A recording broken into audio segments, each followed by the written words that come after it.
My guest in the studio, Glen Ho, partner at KPMG. We're talking about the World Economic Forum, which is coming to you from this beautiful city in Cape Town from the 8th to the 10th of May. Looking at issues that may possibly come up and issues that should be addressed. Glen, before the break, we were talking about infrastructure. Let's just stick for one more minute on infrastructure itself, because the accusation has been made by many parties that the Chinese are really only putting in infrastructure where they can extract value out of South Africa and get that value to the ports to make sure it gets to their market.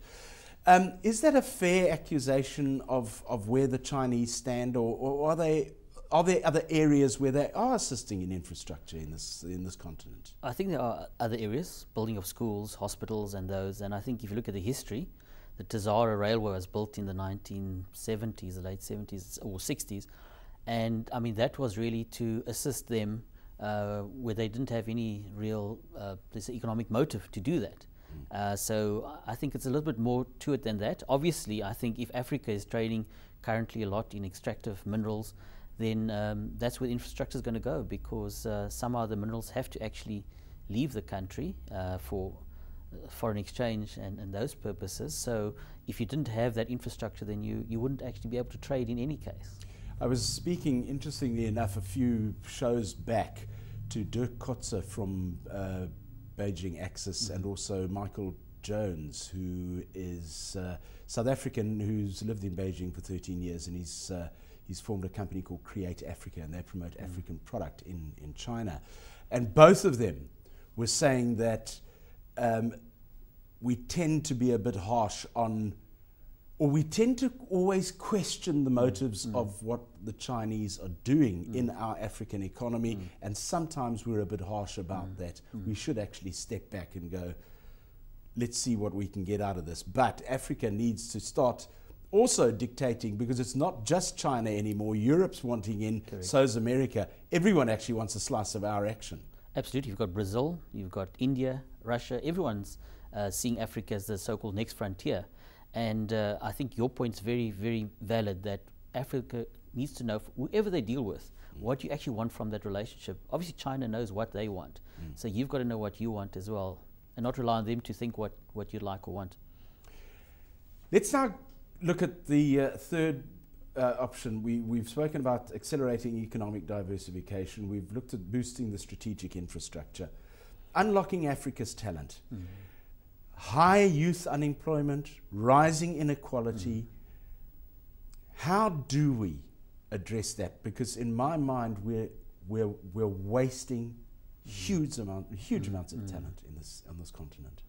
Probably got to try and bring some technology into it to try and improve the education systems, using tele-education through the networks of technology, through either internet and those sort of areas. That's the only way, because the new economy is going to have to be around technology. So as you educate people around that, but I think mobile phones are going to play a huge role in that, in the terms of what power that has to assist people to get up to speed with technology.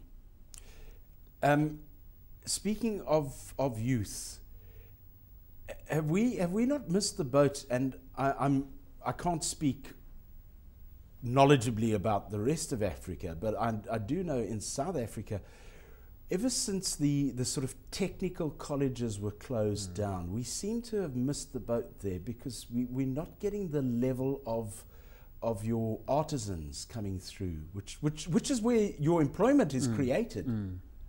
Exactly. I think in the Western Cape, heard the other day that the average age of an artisan in this town is over 50.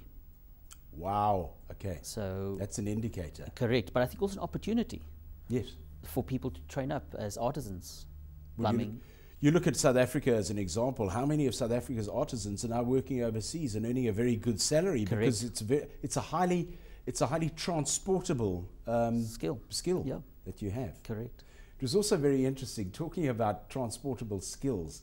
A while back, my wife and I went to, just outside Johannesburg, there's a very, very big Buddhist monastery. And we went on a retreat, a weekend retreat, and we were speaking to one of the monks, and they have a very high intake of African people into the monastery who go there for 4 years and they study. They don't necessarily become monks, but when they leave, they are absolutely fluent in Chinese. And they're going back to their countries and they're becoming translators for business, which in my mind is a very clever thing to do, because that's a highly transportable skill as well in Africa. Absolutely. Yeah. Absolutely. Yeah. Right. Let's now look at one of the articles I read when I was doing a bit of research. I actually do some research for this show. Sometimes you wouldn't know, but my producer Nadira is also very, very good to me, and she points me in the right direction. One of the articles I was reading was on the World Economic Forum travel sector, and they were listing the top African destinations. South Africa, I think, is 64th in the world, but third in Africa. Second and first were occupied by Mauritius and Seychelles. They obviously fall under the African region. And those two areas seem to be becoming very important to this African area. The fact that the Johannesburg Stock Exchange was desperately trying to look at taking over the Mauritian Stock Exchange for a variety of reasons shows just how important those two islands, and possibly Madagascar rising, is becoming to this region. Correct. And I think a lot of that's to do with intra-African trade as well, because there are a lot of South Africans that go to Mauritius and the Seychelles as well. But I think Mauritius is also a competitor of ours, not just from a tourism perspective, but also inviting companies to join them in setting up their African headquarters in Mauritius. So, well, there I think is a perfect example of something you were talking about in the first part of the show, where you say you need to know what your strengths are and work to your strengths. Mauritius has obviously seen the gap for the financial services market. Correct. And they're chasing that market very aggressively. Absolutely. I think the Western Cape has done that to a certain degree, looking at shipbuilding and areas like that. Call centers. That sort of thing. Yeah. Sustainability. Environmental sustainability. We don't have a very good track record in Africa from an environmental point of view. What would we want out of this economic forum? Probably that, I think when I've spoken to other African leaders as well, it's about we want to have China's growth, but maybe to coin a phrase, China always says socialism with Chinese characteristics, but maybe in Africa we want Chinese growth with African characteristics. So it's going to be that sort of 10% growth rate that we like to achieve, but without the environmental degradation that we've seen before. Is that a reasonable ask? And I say that because we haven't been good to our part of the planet. Yeah, I think it's something that it's going to take leadership. People have to make those decisions up front and realize what they're in for. And as we always talk about, the triple bottom line, not just the profits, but also the planet and the people are very important. So it comes down to profits, planet, and people. Yeah. Health, it's got to be a huge issue. Correct. I think if you look at the mortality rate for Africa, it doesn't look good. If you look on international scale, so primary health care, and it also comes through with infrastructure and also education. Youth employment? Very, very important for sustainability going forward. Probably your biggest asset in creating wealth and creating a better future for the continent. Is Africa suffering from the same problem that places like the UK are suffering from, where people are living longer, or is that not a problem yet in our world?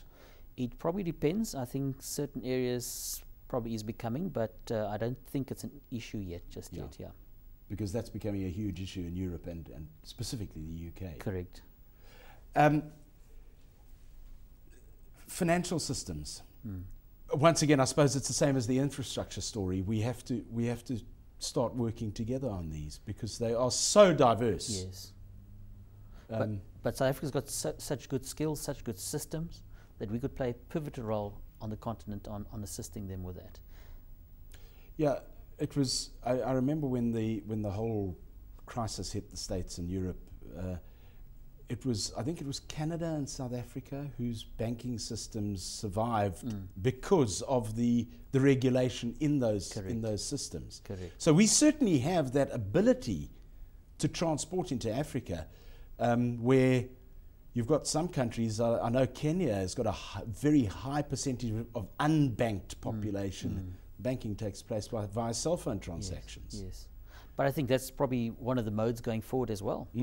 It's about banking and not the bricks and mortar. We've only got about 2 minutes left, unfortunately, because we could carry on talking about this for ages. If you were going into that forum, firstly, what would the things be that you would like to see coming out generally, and Africa specific? What do you think we should aim at? I think we've got to look at trying to turn these dreams into reality. I think people spoke about Africa coming out maybe 20 odd years ago. So we need concrete steps on what industries are going to be investing here, what jobs you're going to create, and us as Africa, what do we want? What is our investment regulatory framework that we want from anyone that invests in our continent? Do you think that the political leaders as constituted at the moment in Africa have the political will and the political wherewithal to sit down honestly and frankly and not only assess themselves and their countries, but also assess what is best for the continent as a whole to try and implement it? Do we have that political will, or is that something that we're lacking? We probably do have that will. Obviously, I think some will always be stronger than others on that will. But if you look at one of our best leaders is now heading up the AU. So there's a lot of hope going forward.